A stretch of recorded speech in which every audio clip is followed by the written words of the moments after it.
You know, we did our Queen contest back on January 16th, and it was a virtual contest. I'd like to thank many of the judges that are here tonight that worked that day. You know, so we did it very differently, all webcast. We interviewed 51 exquisite young ladies who submitted their applications for this prestigious honor. The committee selected 20 young ladies, and now it's down to 5. You know, I recall almost 2 years ago when our governor deemed essential workers. So how fitting that we're now at the end of the pandemic, hopefully. The theme of this year's parade is we're going to honor the Chicagoland essential workers.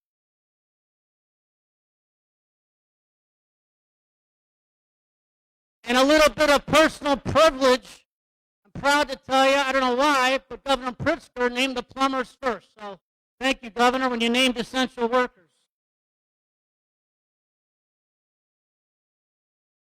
I'd like to recognize a few special guests that are here tonight. Not only do we have Governor Pritzker here, you'll hear from him in a few minutes. We have Senate President Don Harmon. Thank you for being here, Don. We've got Carrie Steele, Commissioner of Water Rec, right here. We have Alderwoman Sam Nugent right here. Thanks for being here, Sam. I'd like to give a special shout out to a very dear friend, former 2018 Grand Marshal, more importantly, the Alderman of the 40th Ward for a very, very long time, Pat O'Connor. Thank you, Pat.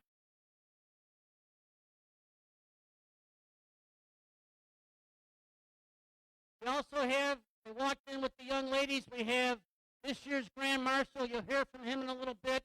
I'd like to recognize 2022 Grand Marshal, Mr. Honorable John Griffin.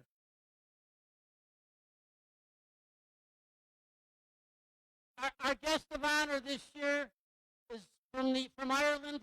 We've got Consul General Mr. Kevin Byrne.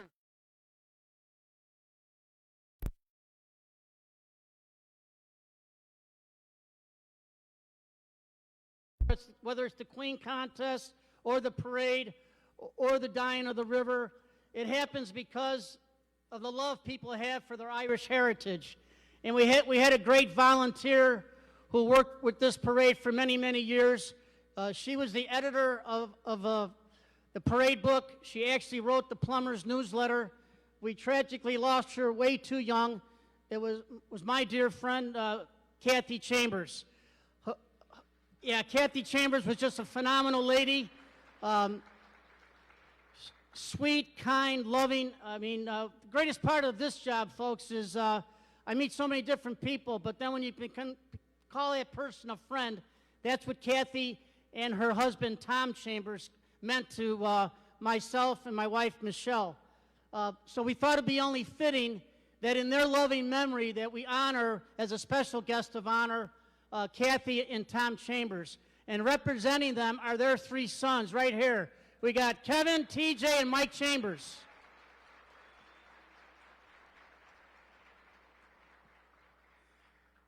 So what I'd like to do right now, if Governor Pritzker could come up and say a few words, that'd be wonderful. Governor?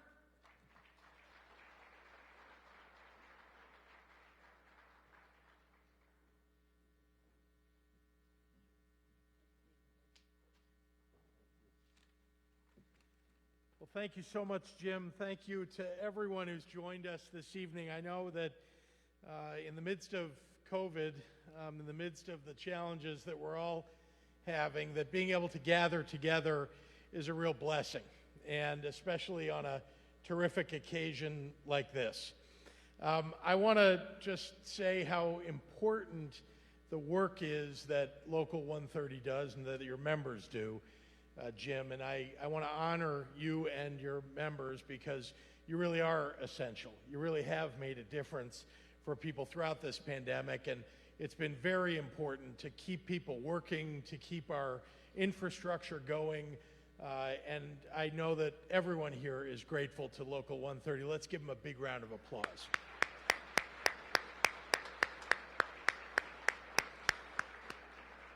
So what a great opportunity to come to join together to celebrate the upcoming St. Patrick's Day festivities.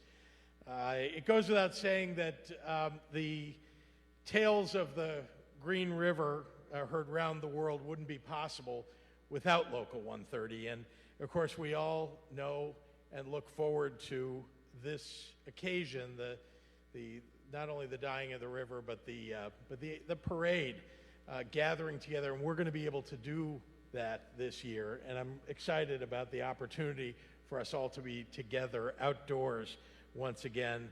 Everybody looks forward to this all across our city and frankly all across the nation and even the world. I want to say to all the dignitaries that are in the room, thank you. Thanks for joining us. Thanks for making this special. Our Grand Marshal, of course, John Griffin, and to everyone who has joined in that is part of our group of guests of honor this evening. You make this a special evening by virtue of your presence. The Senate President, thank you. Thanks for being our partner in Springfield, getting things done for the working men and women of not only the city of Chicago, but the entire state of Illinois. Thank you. Of course, I want to also say that, each of you has made it clear, that you're here because we want to honor the young ladies, the young women of the hour, Casey, Mary, Claire, Eileen, Kelly, and Grace. Congratulations to you for being here, for being part of this, and for competing. It means so much to all of us to be part of it as well. Any of you would make a wonderful ambassador for Chicago's Irish community. Well, no matter who takes the crown, know that each of you shares in the proud, decades-long tradition and pride, of course, that this parade represents. And with that, I want to turn it back to Jim and also say to all of you, good work showing that Chicago is a special place and the best city in the entire world to celebrate St. Patrick's Day. Thank you very much.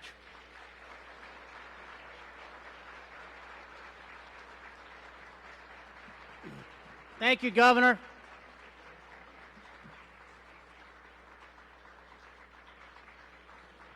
Thank you so much for being here.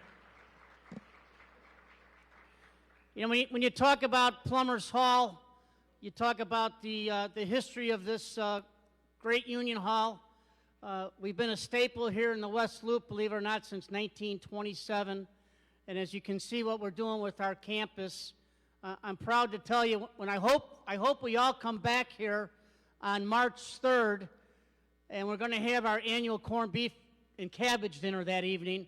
It actually was scheduled for tonight, but because of COVID concerns, we thought we would push it back a little with the thought of keeping people safe, and where they can hopefully have a great time on March 3rd. And on that, I don't know if you noticed that little structure in our parking lot here, Plumbers 130, we're building a 500-car parking garage. So when we fill this great Union Hall with 1,000 guests, we're going to have parking for our guests. So March 3rd, corned beef and cabbage.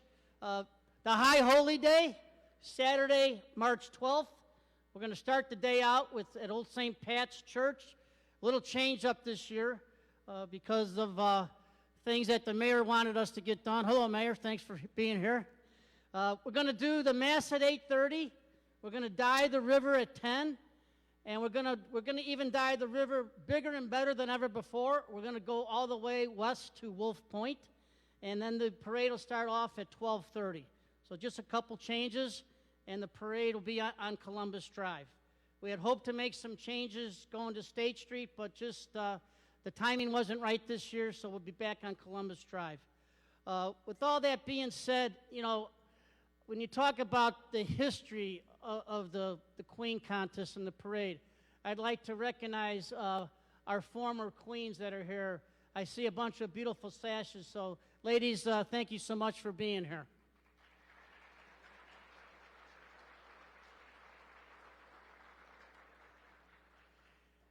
And our queen the last 2 years, I don't know if you saw her, we webcast her in, she was going to be here tonight to do the crowning of the new queen, and poor Carrie McClary, believe it or not, has COVID. So, but she represented the Plumbers Union and the parade committee with nothing but class and hard work, and she was very dedicated the last 2 years. So we were thrilled to have her. I just feel bad that she couldn't be here tonight, but she assures me that she'll be here for the corned beef and cabbage dinner.